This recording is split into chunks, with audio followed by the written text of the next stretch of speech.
నమస్తే సకులు. ఈరోజు కథ పేరు నోరు లేని బ్రతుకు. అలవాటు కొద్దీ పోలయ్య పెళ్ళాము ఇల్లు ఊడ్చిన కసువంతా మొండిగోడ మీదుగా పక్కింటి ఆవరణలో పోసి వెనుతిరుగుతూనే కంగారు పడిపోయింది. ఆమె గబగబా భర్త దగ్గరకు వచ్చి, పక్కింటి ఆవరణలో చెత్త కుమ్మరించాను, వాళ్ళు దెబ్బలాటకు వస్తారో ఏమో, కాస్త వెళ్ళి నచ్చ చెప్పిరా అన్నది. పోలయ్య గాబరా పడిపోయాడు. అతడికి తగువులంటే మహా చెడ్డ భయం. ఇంతకాలంగా వాళ్ళు పక్కిళ్ళు ఖాళీగా ఉన్నది. పోలయ్య భార్య బద్ధకం కొద్దీ వీధిలోకి వెళ్ళక ఊడ్చిన కసువంతా పక్కింటి ఖాళీ స్థలంలో పోసేసేది. ఆ ఇంటి యజమాని పట్నంలో వ్యాపారి. అతను ఇన్నాళ్లకు ఇల్లు అమ్మగలిగాడు. క్రితం రోజే ఎవరో పెద్ద మేకల మందతో ఆ ఇంట ప్రవేశించారు. పోలయ్య పెళ్ళాన్ని చివాట్లు పెట్టి మొండిగోడ మీదుగా తొంగి చూశాడు. పెరట్లో ఒక 40 ఏళ్ల మనిషి మేకలకు తుమ్మకాయలు మేపుతున్నాడు. మాకు వీధి దూరం, ఇన్నాళ్ళు చెత్త ఈ ఖాళీ స్థలంలో పోసాం, ఇవాళ కూడా మా ఆవిడ అజాగ్రత్త కొద్దీ అలాగే చేసింది అంటూ జరిగింది ఆ మనిషికి చెప్పాడు పోలయ్య. పోలయ్య ఇలా చెబుతూ ఉండగానే ఆ మనిషి గోడ దగ్గరకు వచ్చి, మీరేం మొహమాట పడకండి, మీ చెత్త అంతా మా పెరట్లోనే వేయండి, నా పెళ్ళాం ఎలాగూ పెరడంతా ఊడుస్తుంది కదా, అప్పుడు మీ చెత్త కూడా ఎత్తి పారేస్తుంది అన్నాడు. పోలయ్య నిర్ఘాంతపోయాడు. ఆ మనిషి మరీ నోరులేని సత్యకాలపోవాడని అతనికి తెలిసిపోయింది. మాటల సందర్భంలో ఆ మనిషి పేరు అవతారమని, మేకలే అతడి ఆస్తి అని తెలుసుకున్నాడు పోలయ్య. అతడు లోపలికి వచ్చి భార్యతో, వాడి పేరుకు తగ్గట్టే ఉట్టి అవతారంలా ఉన్నాడు, చెత్తంతా వాళ్ళ ఇంటి వైపునే కుమ్మరించు అని జరిగింది చెప్పాడు. ఆ తర్వాత 4 రోజుల్లోనే వాళ్లకు అవతారం అమాయకత్వం పూర్తిగా అర్థమైపోయింది. ఒక రోజున పోలయ్య, నీ మేకల అరుపులతో మాకు రాత్రులు నిద్ర పడడం లేదు, గ్రామాధికారికి చెప్పమంటావా అని అవతారాన్ని గట్టిగా దబాయించాడు. అవతారం గబగబా గజగజలాడిపోతూ, బాబు, నాకున్న ఆస్తి ఈ మేకలే, నా కడుపు కొట్టద్దు అంటూ పోలయ్యని బతిమాలాడు. మేకపాలు తాగితే రాత్రులు బాగా నిద్ర పడుతుందట, రోజు సేరు మేకపాలు పంపు, ఆ విధంగా అయినా రాత్రిపూట నీ మేకల అరుపులు మాకు తెలియకుండా పోతుంది అన్నాడు పోలయ్య. మహారాజుగా పంపుతాను, పగలు 1 సేరు, రాత్రి 1 సేరు అన్నాడు అవతారం. అది మొదలు పోలయ్య అవతారం నోరులేనితనాన్ని ఆసరాగా తీసుకుని అతని చేత అడ్డమైన చాకిరీ చేయించుకోసాగాడు. తన ఇంటి అవసరాలకు బావిలో నుంచి నీళ్లు తోడడం, మొక్కల కోసం నేల తవ్వడం, తన చిల్లర కొట్టు కోసం పట్నం నుంచి తెచ్చిన సామాను బండి నుంచి దింపడం, ఇలాంటి పనులన్నీ కిక్కురు మనకుండా అవతారం చేసేవాడు. పోలయ్య ప్రతి నెలా పట్నం నుంచి తన చిల్లర కొట్టుకు కావలసిన సామాన్లు తెచ్చుకునేవాడు. అందుకోసం అతను చీకటితోనే పట్నం బయలుదేరి వెళ్ళేవాడు. ఒక రోజున అలా వెళుతూ భార్యను తలుపులు వేసుకోమన్నాడు. మంద నుంచి ఎలా బయటకు వచ్చిందో ఒక మేకపిల్ల అరుస్తూ గుమ్మం ముందుకు గిరికీలు తిరుగుతున్నది. దాన్ని చూస్తూనే పోలయ్య భార్యకు మెరుపులాంటి ఒక ఆలోచన వచ్చింది. ఆమె భర్తతో, పాపం ఈ మేకపిల్లకు పల్లె బతుకంటే మొహం మొత్తినట్లుంది, ఎత్తుకుపోయి పట్నంలో అమ్మాయి 25 రూపాయలన్నా రాకపోవు, చీకటి మాటను ఎవరు చూడొచ్చారులే అన్నది. పోలయ్య మేకపిల్లను భుజాన వేసుకుని వెళ్ళిపోయాడు. సాయంత్రం 25 రూపాయల లాభంతో ఇల్లు చేరాడు. ఆ డబ్బు ఇలాతే, మేకలు అమ్మిన డబ్బుతో నేను నగలు చేయించుకోవాలి అంటూ ఆ డబ్బు కొంగున ముడి వేసుకున్నది పోలయ్య భార్య. మేకలు అమ్మిన డబ్బా, మరి ఇన్ని మేకలు అమ్మదలిచావు అంటూ పోలయ్య ఆశ్చర్యపోయాడు. అవతారం మంద అంతా అయిపోయేదాకా అతడికి అనుమానం కలగకుండా ఒక ఆలోచన కూడా చేశాలే అని, అదేమిటో పోలయ్య చెవిలో చెప్పింది భార్య. ఇంతలో మొక్కలకు నీళ్లు పోయడానికి అవతారం వాళ్ళ ఇంటికి వస్తూనే, మా మందలో నుంచి ఒక మేకపిల్ల కనపడకుండా పోయింది బాబు అన్నాడు. పోలయ్య భార్య చెప్పినట్లుగా, ఇలాంటిదేదో జరుగుతుందని నేను ఏనాటి నుంచో అనుకుంటున్నదే, సందేహం లేదు, ఇది పిశాచం పనే, దానికి మేకలంటే మహాప్రీతి కదా అన్నాడు. పిశాచం మా అత్తవారి వైపు చుట్టమే కదా, అది ఇంత పనిచేస్తుందా అన్నాడు అవతారం ఆశ్చర్యపోతూ. అవతారం భార్య మేనత్త మహాగయ్యాళి. ఆమె పేరు అవతారం ఎరుగుడు. అంతా ఆమెను పిశాచమనే పిలుస్తారు. అవతారం ఆమె పేరు పిశాచమని అనుకుంటున్నాడు. పోలయ్య జాలి పడుతున్నట్లు ముఖం పెట్టి, నిజానికి చుట్టాలే నమ్మించి గొంతుకు వస్తారు అన్నాడు. అవతారం వెళ్ళిపోయాక మొగుడు పెళ్ళాలిద్దరూ సంబరపడిపోతూ, మన ఎత్తు పారింది, అతడు పిశాచం చుట్టం ధర్మమా అని కొన్ని నగలు అమరుతాయి మనకి అనుకున్నారు. ఈసారి పట్నం వెళ్ళేటప్పుడు కాస్త పెద్ద మేకను తీసుకుపో, 100 రూపాయలు వస్తాయి అన్నది పోలయ్య భార్య. ఈ మధ్య కొంతకాలంగా అక్కడ జరుగుతున్న గొడవతో పాటు ఆ భార్యాభర్తల సంభాషణ కూడా పక్కనే రావి చెట్టు మీద ఉన్న ఒక పిల్ల పిశాచి వినింది. దాని అసలు నివాసం వల్లకాట్లోని ఒక చింత చెట్టు. పక్కనే ఉన్న మర్రి చెట్టు మీద ఉండే ఒక పెద్ద పిశాచి దాన్ని ఆటలు పట్టించేది. అడ్డమైన చాకిరీ చేయించుకునేది. పిల్లపిశాచి ఆ చాకిరీ చేయలేక ఏడుపు ముఖం పెడితే, నేను నిన్నేమీ రాచి రంపాన పెట్టడం లేదు. పోలయ్య అవతారం చేత చేయించుకునే చాకిరీలో ఆవగించైందైనా నీ చేత చేయించుకోవడం లేదు. ఆ అవతారాన్ని చూసి బుద్ధి తెచ్చుకో అనేది పెద్ద పిశాచి. ఇప్పుడు పిల్ల పిశాచికి పెద్ద పిశాచి పెట్టే బాధల నుంచి బయటపడేందుకు ఒక ఉపాయం తోచింది. మళ్ళీ పట్నం ప్రయాణం పెట్టుకున్న పోలయ్య జామురాత్రి మిగిలి ఉండగానే అవతారం పాకలోకి దూరి అన్నిటికన్నా బలంగా ఉన్న ఒక మేకను తోలుకుని పట్నం బయలుదేరాడు. దారిలో ఒక చిట్టడవి ఉన్నది. మరీ చీకటితో బయలుదేరడం వల్ల పోలయ్యకు భయంగా ఉన్నది. ధైర్యం కోసం పిచ్చి పదాలు పాడుతూ నడుస్తూ ఉండగా మేకకు కొమ్ములు మొలిచినట్లు అతడికి కనిపించింది.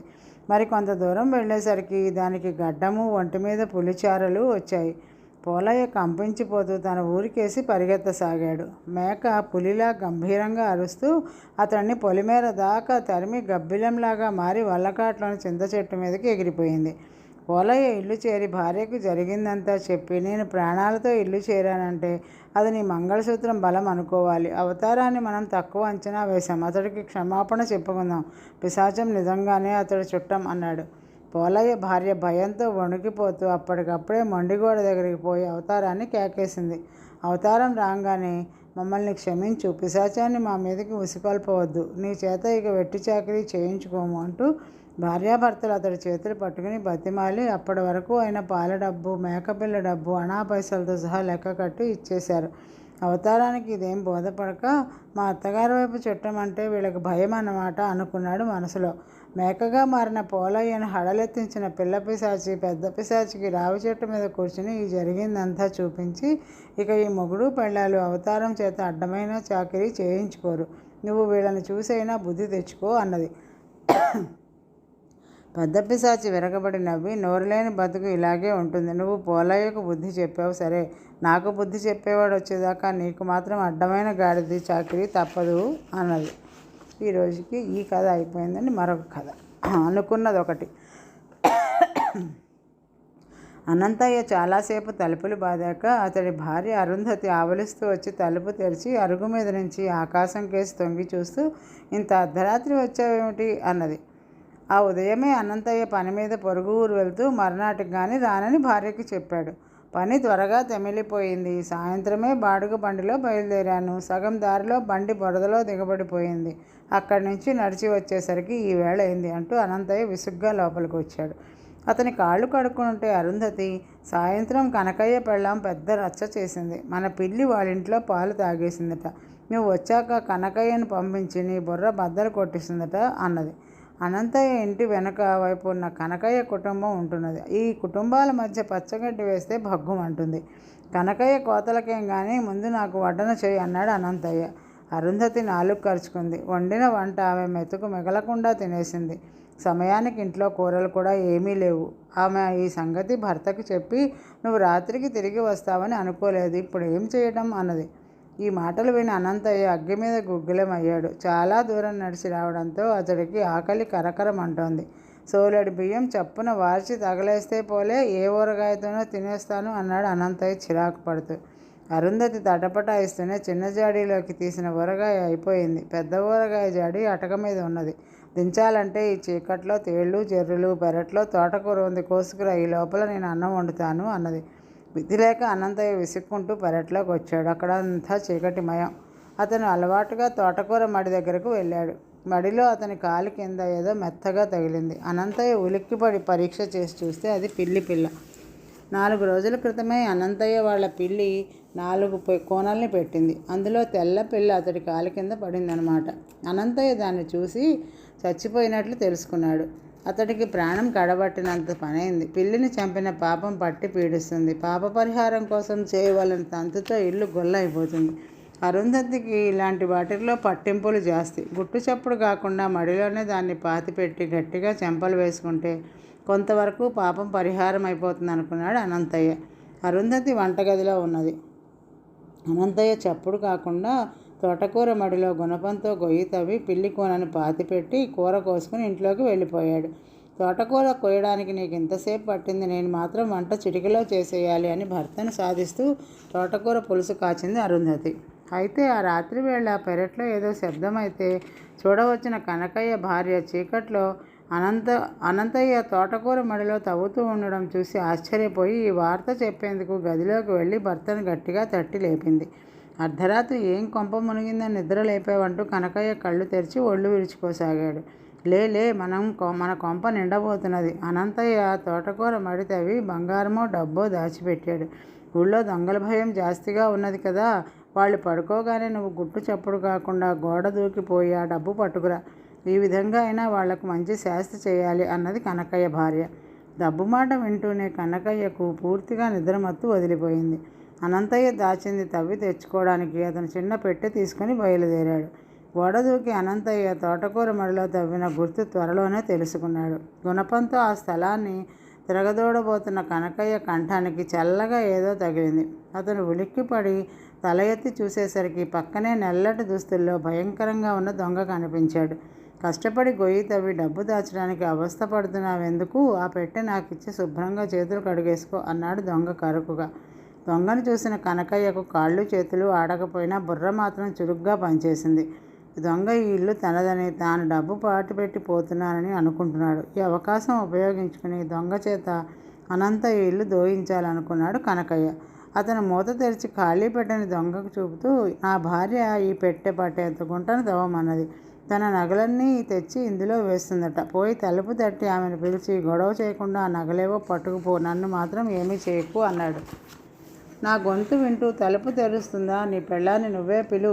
ఆవిడ బయటికి వచ్చాక ఆ నగల సంగతి ఏమిటో నేను చూసుకుంటాను అంటూ దొంగ కనకయ్య మెడ పట్టుకుని అతన్ని అనంతయ్య పెరటి గుమ్మం దగ్గరికి లాక్కుపోయాడు. ఇప్పుడు కనకయ్యకు దొంగ భయం పోయి సంతోషంగా ఉంది.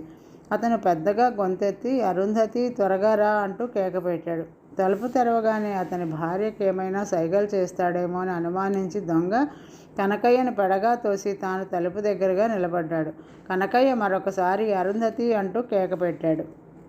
ఆ కేకకు అరుంధతికి మెలకువ రాలేదు, కానీ అనంతయ్య నిద్రలేచాడు. అర్ధరాత్రి ఎవరో కేక వేయడం విని అతనికి పట్టరాని కోపం వచ్చింది.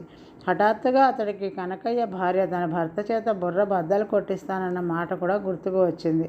అనంతయ్య పళ్ళు కొరుకుతూ దుడ్డుకర్ర తీసుకుని చప్పుడు కాకుండా తలుపు తెరిచి ఏం జరగబోతున్నదో దొంగ ఊహించే లోపల అతన్ని కనకయ్య అనుకుని దుడ్డుకర్రతో బలంగా తల మీద కొట్టాడు.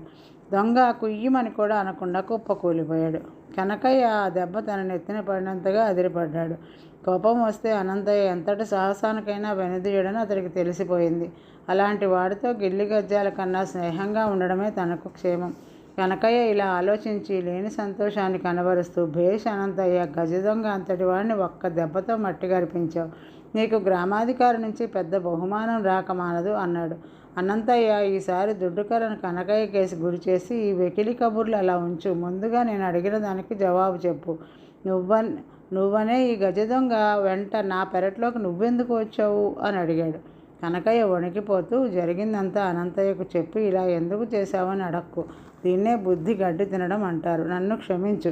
ఈనాటి నుంచి పాత రోజులు మర్చిపోదాం అన్నాడు. కనకయ్య అన్నట్లుగానే పెద్ద గజ దొంగని పట్టినందుకు అనంతయ్యకు గ్రామాధికారి నుంచి 100 వరహాల బహుమానం లభించింది. ఈ జరిగిన గొడవంతా భర్త చెప్పగా విన్న అరుంధతి నవ్వి, ఆ పిల్ల ఏదో జబ్బుతో సాయంత్రమే చనిపోయింది. తెల్లవారి పని మనిషి చేత గొయ్యి తవ్వించి పాతిద్దాం అనుకున్నాను. దానివలన నీకు బహుమానం దక్కింది. శత్రువు మిత్రుడయ్యాడు. మరి చచ్చిన పిల్లిని ఖననం చేసిన పుణ్యం ఉట్టినే పోతుందా అన్నది. ఈరోజుకి కథ సమాప్తం. సకలు తిరిగి రేపు కలుద్దాం. నమస్తే.